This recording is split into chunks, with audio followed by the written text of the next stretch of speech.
and two new high profile data breaches in the past few days add to what seems like never ending stories of the data we think is safe online, but obviously is not.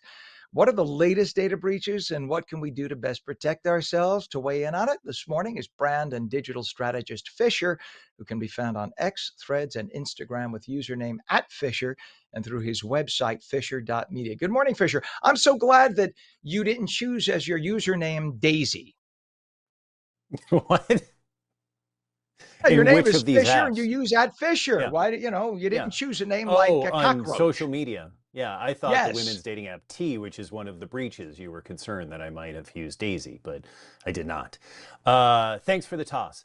The women's dating app T, which is designed for anonymous reviews of dates with men, suffered a significant data breach, exposing approximately 72,000 user images. We'll get to why that's important in a second. 59,000 of those images were from posts or comments and direct messages. Seems innocuous.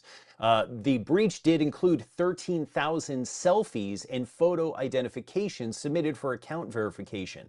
Now, this is significant because the breach is, around user privacy, because their motto is that women should never have to compromise their safety while dating. Now, this app T is basically the Yelp for women for dating, and it could be something as a person's being a serial dater, right? So women want to let other women know that this person goes around and just dates women to date women. It could be significant, yelling, possible domestic violence, things of that sort. So having the selfies that are used as identification for these women being released could potentially put them at risk. Now, only users who signed up for the app before 2024 or February of 2024 were impacted.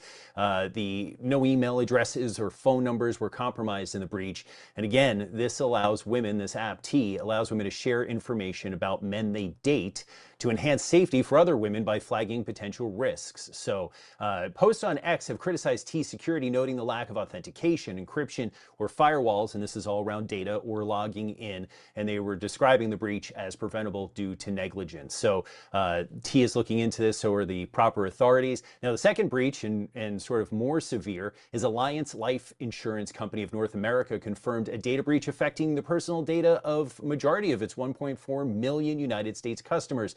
It occurred, the breach, only about 10 days ago. The hackers obtained personal identifiable information from most of Alliance Life's customers, financial professionals, and select employees. And it happened on a third-party platform. Alliance Life says their own network and systems were not accessed, but third-party platforms can be Amazon Web Services, Google, things of that sort. I'm not saying that those are responsible, but technically, when you're saying it wasn't our system, it was a third party, that could be any system that you use to manage data. So Alliance Life took immediate action to contain and mitigate the breach, and of course notified the FBI for further investigation. Now, Ken, you may ask me the following question: what can we do to sort of avoid this? What can we do to sort of avoid this?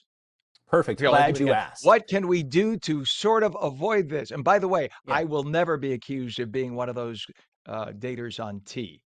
I'm just saying. I It's a whole other I'll leave story. that there. But yes, no, very short story, but still. First thing that we can do is limit the apps that we utilize, right? So we have a lot of apps on our phones. Do we need all of them?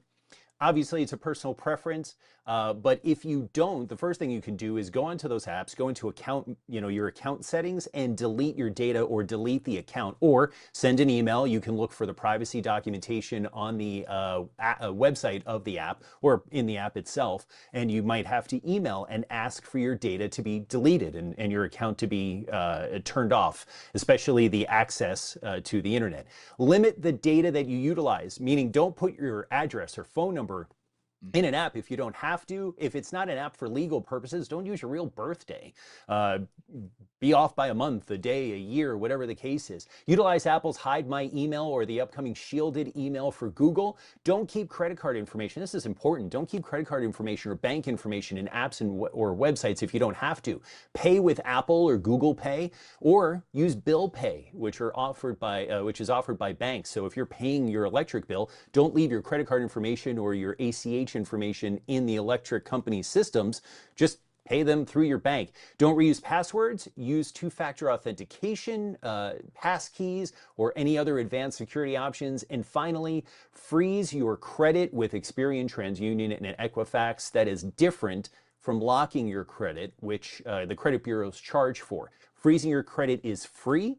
And you can unfreeze it at any time. It is a little pain in the butt when you're applying for a credit card, buying a car, buying a house. You have to unfreeze your credit, but it's a lot better than having your information not only stolen. Your information can still get stolen when you freeze your credit, but at least it can't be used to create new credit. So, and then of course, any of these breaches, whether it's Alliance Life or anything else, usually offers a credit monitoring service. So take advantage of that, and also you can get your credit report and your credit score from each of the bureaus once a year. So stagger that throughout the year. Do Equifax first quarter, Experian, TransUnion, and then you can get basically a credit report every quarter. So just monitor and keep an eye on everything. I'm just showing everybody here if we can let Pam bring it up here. This is my Authenticator app. That's a zoom in on it. But yeah, since you told us this months ago, I switched everything and put a two tier authentication whether on everything. So whether it be a Mhm. fingerprint or the Authenticator app, it's Yep. not that hard, and you get used to it Mm-mm. after a few times, and you just hit your fingerprint, whatever, or hit the Authenticator app, and just the idea for the peace of mind knowing that that can protect just prevent the nightmare that could occur if somebody had a data breach. It just makes so Absolutely. much sense. And there is never a reason why you should ever, if they ask you, should we store your credit card? No, there's Right. absolutely not. No reason ever. And then, of course, there are a lot of, you could do the virtual credit card thing too now with a lot of Yes. cards where they don't use And your that's what actual Google number. It's Pay a one-time or use.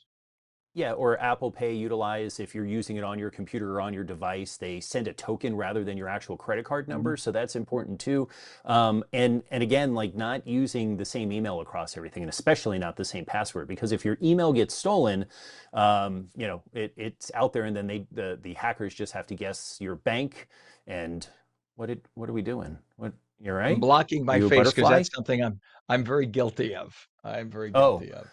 Yeah. yeah. Well, password 1234 is also something we need to continue to discuss. No, it's 1, 2, 3, 4, 5, 6, 7, 8. I thought that would be it's 8 My, digits. I thought that would I'm be safer. I'm All right. sorry. I'll You're work right. on that. Say it again for I'll the work people in on the it. back. All right. No, it's just between us. Never mind.